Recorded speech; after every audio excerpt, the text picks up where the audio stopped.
Empiezo con el tiempo que ocupó 25 minutos. Oh, muy rápido, sé que estamos ya sobre la hora y la verdad es que siempre que planeamos un congreso lo que menos alcanza es el tiempo, ¿no? Y entonces yo agradezco estos comentarios que se nos hacen. Agustín, tú sabes que te queremos mucho, tú sabes que has sido un gran maestro para todos los que hemos estado en esto de la política pública.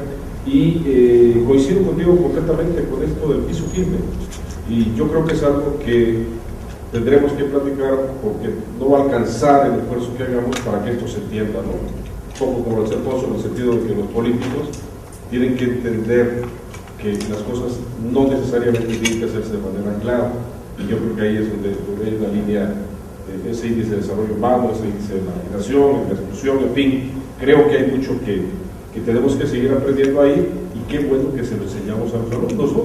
Porque yo creo que por ahí empieza el concepto de llevarlos de la teoría a la práctica, ¿no? Y yo creo que eso es lo que vamos buscando. Coincidimos con el concepto de esperanza de vida, yo creo que hay que cambiarlo, hay que irse por el año de vida saludable, porque ahora vivimos más, pero más enfermos, y tiene que ver con lo que se llama la rectangularización de la mortalidad, pero en fin, eso es otro tema.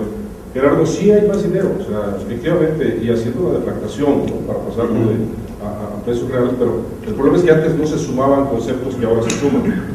O sea, la asistencia social siempre ha sido en los últimos 60 años que lleva el sistema, ¿no? Y siempre ha sido lo mismo en términos de las carencias, porque una cosa es el acceso y otra cosa es el uso de los servicios, ¿no? O sea, uno puede, y cuando yo hacía el comentario, Olivia, en el sentido de que cada 6 años se redescubren países, porque cada 6 años es historia, es publicación en el periódico, cuando en realidad sabemos que en la parte de la prestación deja mucho que desear, o sea, y que gracias a las organizaciones civiles las cosas no están más mal de lo que podrían estar. O sea, es evidente, no busco defender una política.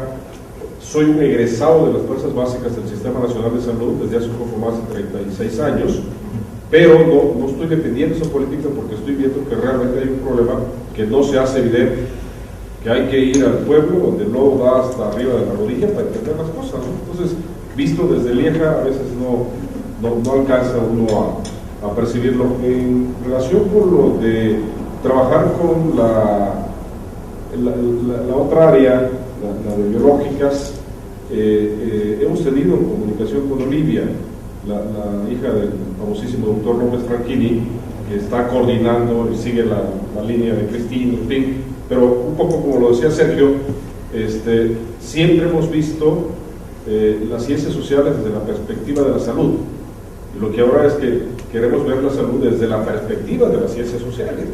Creo que 50 años que se han llevado intentando resolver los problemas de salud, se piensa que se puede resolver con médicos, con infraestructura, cuando en realidad ese es el enfoque curativo y no va a haber dinero que alcance.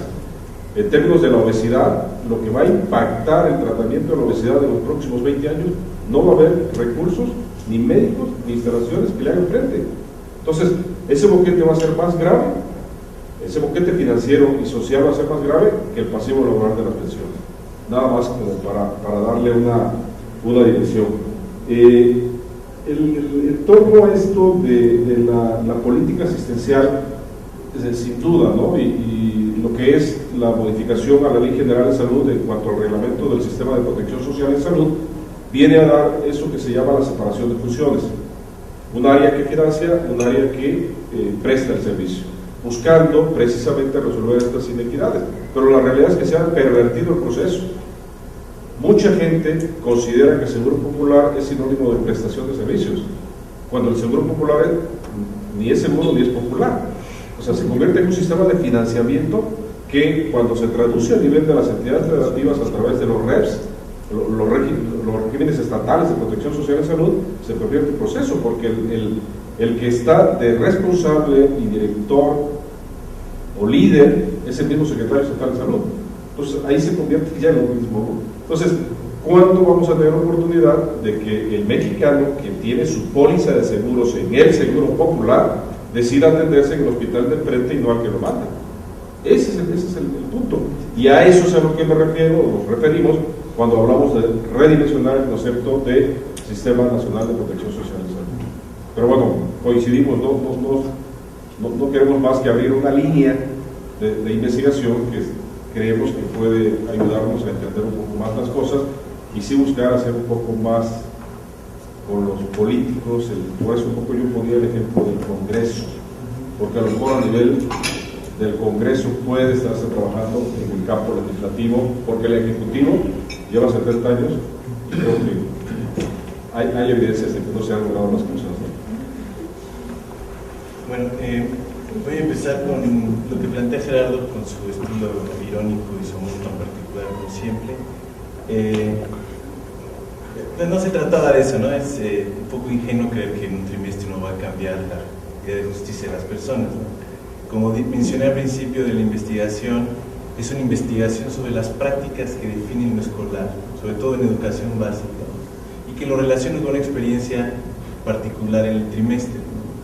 Pero lo que sí podemos sugerir es que si llevamos 20 años, como los estudiantes que llegan, 18 años en la escuela, siendo evaluados con la lógica de la fabricación de las jerarquías, cuando los alumnos te reclaman sobre una evaluación justa o no, te están reclamando sobre esos principios de justicia.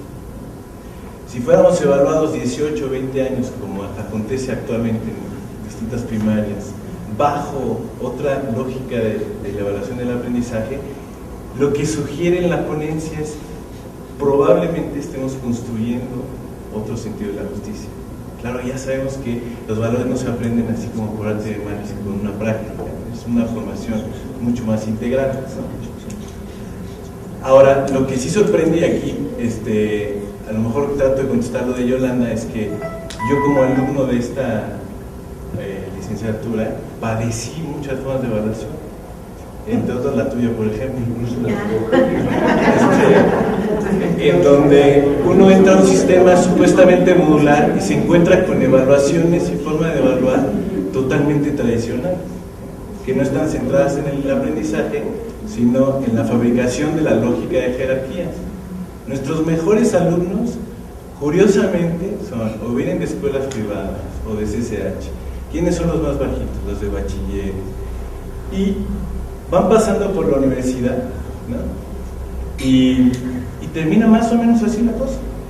No cambió mucho, no cambió mucho.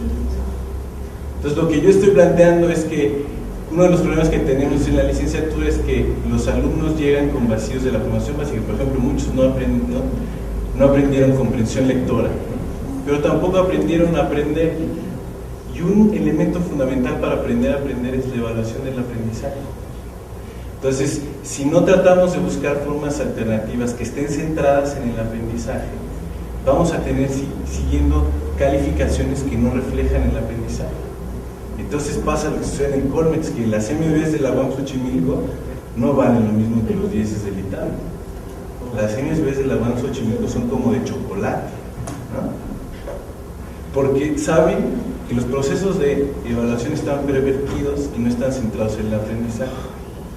Entonces, centrar la evaluación en el aprendizaje no implica ignorar el elemento político o la conciencia utilitaria del estudiante, pero tampoco implica, como en algunas otras formas de evaluación, sucumbir a ella, ¿no? Entonces, tratar a los estudiantes en la misma lógica utilitaria. Yo te pongo MB y te pongo a ver películas y tú me calificas bien, ahí estamos, ¿no? Y me dan beca. Y me dan beca y todo, y no nos tocamos. Y esas cosas existen, y hace 2 congresos las presenté, las formas y las perversiones que tenemos en la evaluación. Ahora, llevamos 50 años investigando sobre el aprendizaje y sobre la relación entre evaluación y aprendizaje, y sabemos que la evaluación debe estar centrada, subordinada al aprendizaje y no al revés.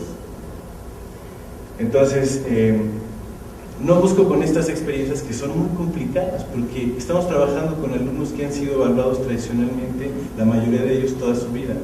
Entonces, claro que no se logran muchas cosas, nada. muchas veces los propios alumnos no aceptan cambiar la forma y dicen, tú evalúanos a todos por igual y ya, ¿no? Eso sí les encantó el libro de la reproducción de Bourdieu. Y sí, porque la escuela reproduce las diferencias, pero a la hora que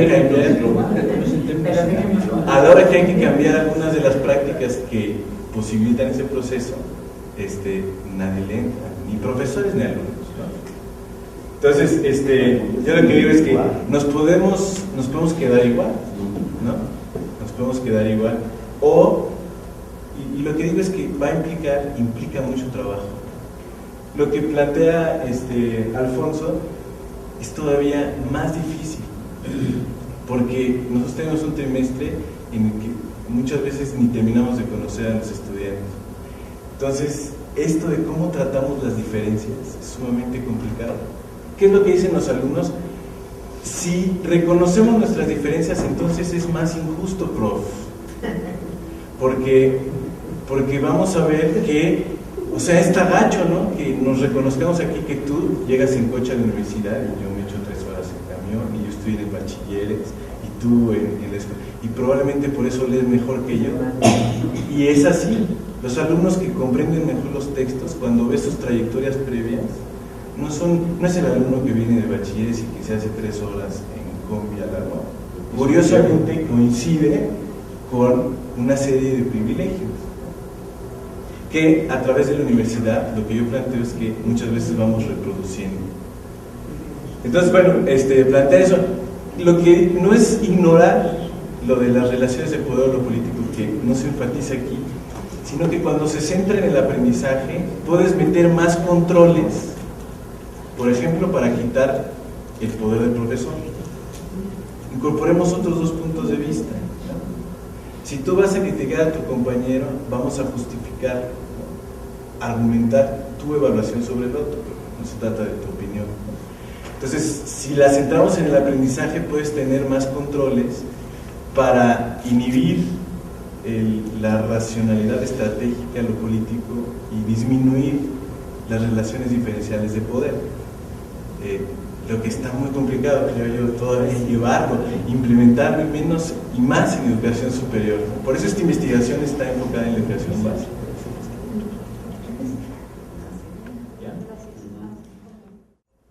La salud, la escolaridad, cuando yo la correlaciono con datos propios, no con la SEP, por ejemplo, me da que los deciles que el decil que se apropia del más riqueza en este país es el que tiene mayor acceso a salud y quizás más que prioridad, tiene mayor escolaridad. Pero no estoy trabajando con esas reglas del juego. Más la academia ya no deja trabajar con clases sociales. Entonces todo el mundo se salva. Entonces estamos trabajando con las reglas del juego de las categorías de este país. El estado del arte revela que es pública o es privada a partir de 2 criterios: el grado de autonomía para elegir a sus propias autoridades y si tiene el 51 o más % del presupuesto. Cuando nosotros rastreamos lo otro es cuando encontramos que eso no es cierto, porque a muchas instituciones de educación superior, no solo las ligadas al clero o a las iglesias, por la forma en que las declaran jurídicamente, que hay muchísimas maneras en las asociaciones solamente, cuando le ponen sin fines de lucro, resulta que el alumno no paga matrícula, sino da donaciones. Y resulta que el Estado la subvenciona más perdonándole y condenándole los impuestos que dándole becas. Pero también encontramos que instituciones públicas están más impedidas de autonomía de elegir sus representantes que las privadas, como sucede con los tecnológicos tipo CEP, o como sucede con las no autónomas sino con las estatales, y no digamos de otras. Sabemos que en las universidades autónomas se da, pero de manera un poco menos transparente. O sea, se supone que nosotros elegimos nuestras autoridades, aunque sabemos que hay grupos de poder externos que juegan. En esos términos, entonces, yo no niego que los datos, y digo a mí, cuál y cuánti me dicen que hoy hay más alumnos que ayer. Es decir, la cobertura en el grupo de edad se ha modificado.